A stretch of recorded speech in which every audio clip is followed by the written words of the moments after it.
Olá, a Bíblia como ela é. Hoje nós vamos para a quinta lição da Escola Bíblica Getsemane. Antes de entrarmos no conteúdo, peço a você que não se esqueça de fazer a sua inscrição. E também de colocar lá, se gostou ou não gostou, faça um comentário. E aí a gente melhora a cada dia.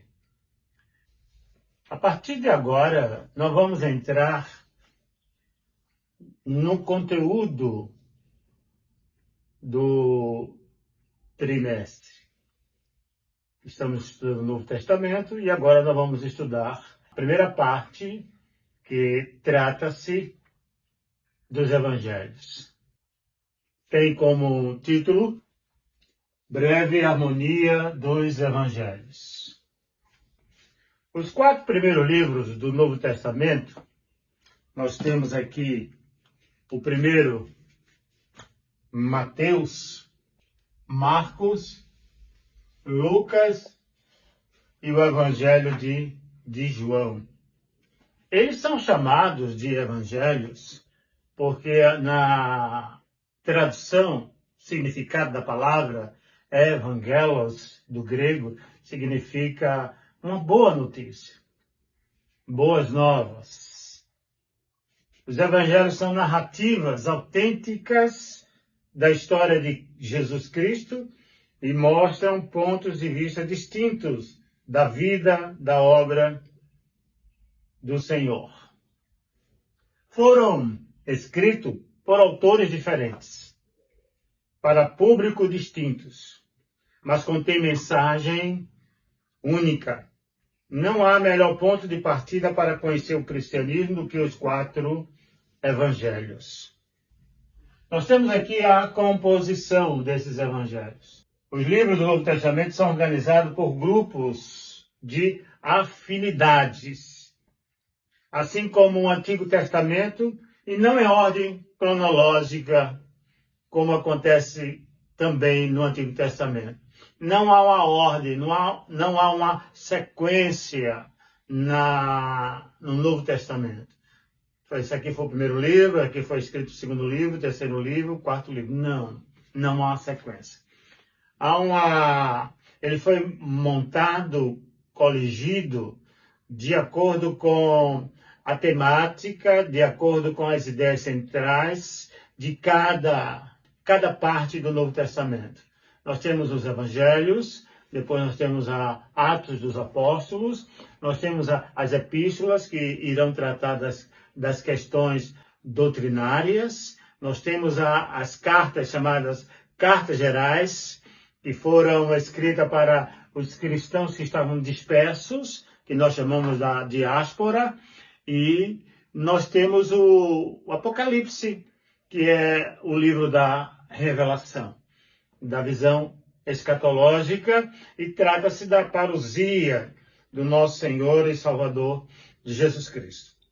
Esses evangelhos, inicialmente, eles foram comunicados de forma oral, no primeiro século.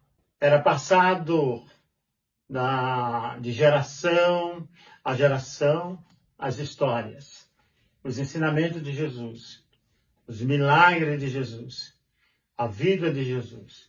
Assim como nós percebemos em João Batista, em Lucas capítulo 3, do versículo 1 ao versículo de número 20. Oralmente, eles transmitiam a mensagem do Evangelho. O próprio Senhor Jesus, ele também transmitia oralmente as boas notícias. Ele falava ao público. Não tinha nada escrito no período de Jesus em relação ao Novo Testamento. Ele usava a Septuaginta, ele usava a Bíblia que foi traduzida do hebraico para o grego, como nós já estudamos isso em lições anteriores. Mas ele tem lá em Mateus 5, capítulo 5, até o capítulo 7, que nós chamamos de Sermão do Monte, foi de forma oral. Os ensinamentos, os ditos de Jesus, parábolas, as relações interpessoais, a forma doutrinária de falar com as pessoas. O método era oral. E nós temos também em Lucas 24, versículo 27. E começando por Moisés e por todos os profetas, explicava-lhes o que deles se achava em todas as Escrituras. Então nós temos nas Escrituras, na Bíblia, na Palavra de Deus, o próprio Cristo explicando tudo o que se havia dito acerca dele nas Escrituras, ou seja, no Antigo Testamento. Ao lermos os Evangelhos, o estudioso do Novo Testamento pergunta: por que os 3 primeiros Evangelhos, Mateus, Marcos e Lucas, são tão parecidos entre si? E por que o livro de João é tão diferente dos outros 3 evangelhos? Observem, aqui nós temos os aspectos sinóticos. Os 3 primeiros livros, ou seja, os 3 primeiros evangelhos, eles são chamados de sinóticos. Por que são chamados de sinóticos? Porque são parecidos, similares.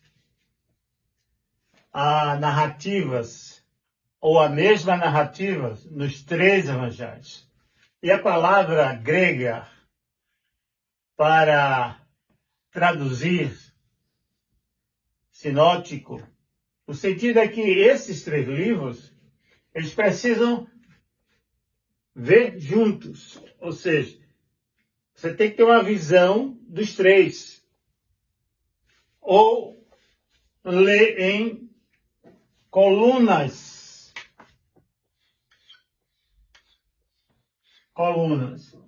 Mateus, Marcos e Lucas, em colunas, porque são parecidos. Alguns detalhes, algumas palavras são usadas, que diferem, mas a ideia nuclear, ou a ideia central, é a mesma nos 3 evangelhos, chamados de sinóticos. Ou também significa sobre a mesma visão. Logo em seguida, nós temos aqui um quadro comparativo das passagens exclusivas do Evangelho e passagens repetidas em outros evangelhos. Então você vai perceber aqui a diferença no percentual. Então, para os estudiosos, o livro de Marcos é a fonte principal. É a base de Lucas e a base de Mateus. Marcos é a fonte principal. Por isso que Marcos é considerado o evangelho mais antigo. Ele foi escrito aí entre 45 a 46. Vamos ver mais adiante, livro por livro, e aí vamos dar aproximadamente o período que ele foi escrito. Então nós temos aqui a base do quadro comparativo. Então em Marcos eu tenho passagem exclusiva do Evangelho, eu tenho 7%. Passagens repetidas em outros evangelhos. Percebo que 93% do que contém em Marcos também estão nos outros evangelhos. Ou seja, de Mateus e de Lucas. Agora, no livro de Mateus, ele tem também, além de Marcos ser a fonte principal, tem a fonte particulares, a fonte chamada M, que é a fonte de Mateus, a fonte L, que é de Lucas. Mas ele tem 42% de passagens exclusivas. Passagens repetidas em outros evangelhos Mateus, 58%. Quando nós passamos para o livro de Lucas, nós temos lá 59% que são passagens exclusivas do Evangelho de Lucas. Você só vai encontrar em Lucas. Algumas histórias, algumas narrativas, você só irá encontrar em Lucas. Quer ver um exemplo claro? É a passagem do filho pródigo. Você não encontra nem em Mateus, nem em Marcos. É exclusivo de Lucas. Lucas conta algumas outras parábolas que não há nem em Mateus e em Marcos. São exclusivas. Ele tem 41% de passagens repetidas em outros evangelhos. Agora, veja a diferença quando chegamos no livro de João. João tem 92% de passagens exclusivas do livro. Você não vai encontrar em outros evangelhos, nenhum dos sinóticos. Mas ele só tem apenas 8% de outros evangelhos. Ou seja, muito pouco. Por isso que ele não é colocado na relação de sinótico, porque ele é diferente dos 3 evangelhos. No ponto 3, trata-se da harmonia dos evangelhos. Nós percebemos e verificamos que os 4 evangelhos, os primeiros são chamados de sinóticos, porque são parecidos, mas com propósitos e alvos diferentes. João difere, porque João só tem apenas 8% do conteúdo dos livros sinóticos. E agora nós temos uma tentativa, houve na história, tentativas de harmonizar, de tirar essas diferenças de apenas um evangelho, em vez de 3 evangelhos sinóticos e o livro de João, o evangelho de João, fazemos apenas um evangelho. Então, a primeira tentativa foi através de Tatiano, no 2º século, unificar os evangelhos. Ele chamou de diatessaron, essa harmonia que ele tentou fazer em um volume, diatessaron. Essa foi a primeira tentativa da harmonização dos evangelhos, somente do sinótico e também do evangelho de João. Depois o bispo de Hipona, o Santo Agostinho, ele também tentou harmonizar, né? Tirar, achando que harmonizando os evangelhos não pairavam nenhuma dúvida em relação às repetições das histórias, dos milagres e às vezes personagens, palavras que foram colocadas diferente em uma história em relação à outra. Eles tentaram harmonizar no sentido de deixar mais perfeito os evangelhos. Que foi um grande erro, né? Porque foram autores diferentes, com visões diferentes, com alvo diferente, com uma cultura diferente deles, né? Com um nível cultural diferente, nível de intelectualidade diferente, de escolaridade diferente, que escreveram esses livros. Teriam que ser diferentes os livros, o final da obra, da redação, né? Então, depois foi Agostinho. Outro personagem importante aqui, no século XVI, João Calvino, foi um dos grandes reformadores do período de Lutero, na Alemanha, João Calvino na Suíça.